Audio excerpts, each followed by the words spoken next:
Hi, and welcome to this video. In this video, we're going to be tackling the problem on the board.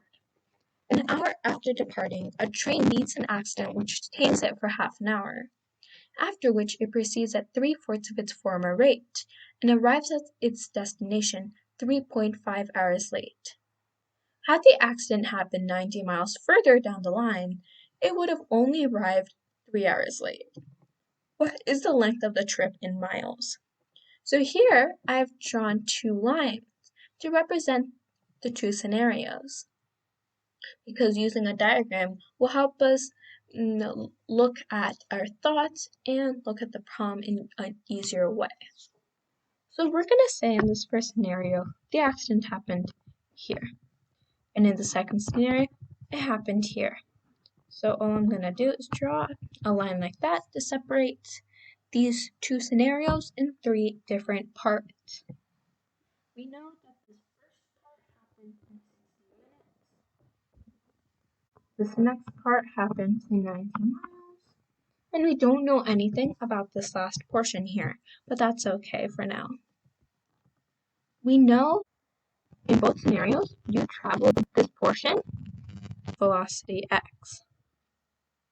Then we're going to say that in this portion, in both scenarios, you traveled 3/4 x.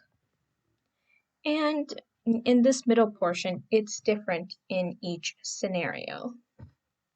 So let's think about this half an hour difference in these two scenarios.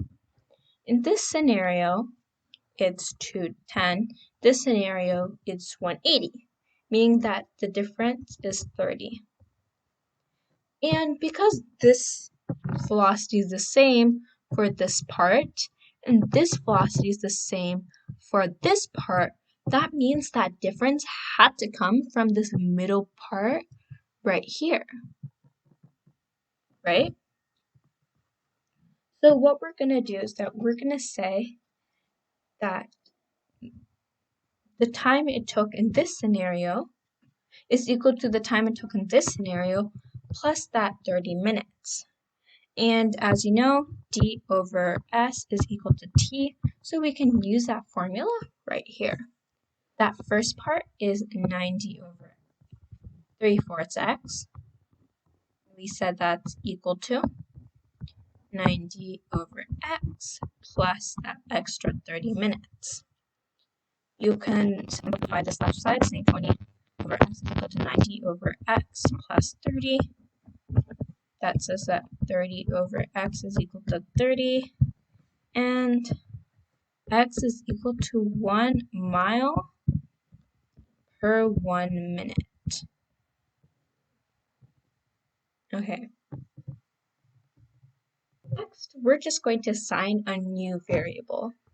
We're going to say that if there was no accident, then the whole distance would be d. So I'm just going to write d on this original diagram over here. And we're going to say that this would have taken t time. So d over the speed, which is 1, is equal to t. So the distance is equal to the time, or the original time. And we're going to be using that to solve the last equation. Okay, so now let's also think about that 1 mile per minute. If I did this part in 1 mile a minute, that means that this portion is 60 miles. And if I did in the second scenario, in the first scenario is 3/4 x, but in the second scenario, this portion was also x, meaning that it took 90 minutes. Okay, great. So what we can do is that we can find that this whole time is equal to that original time plus 180. So this 60 minutes plus the 30 minutes a bit of break, plus that 90 miles, or 90 minutes, plus the amount of time it took this portion, which is just this distance over time. And if the whole thing's d, then this is d minus this part, which is d minus 150. So that means d minus 150 over the speed, which is just 3/4. That's equal to the original time, plus 180. And this part over here cancels with this part over here. And we know that that original time is equal to the distance, so that's just d. So we can simplify this, saying 4d minus 150 over 3 is equal to d. 4d minus 600 is equal to 3d, so d is equal to 600. That means that the original length of the trip in miles is just 600.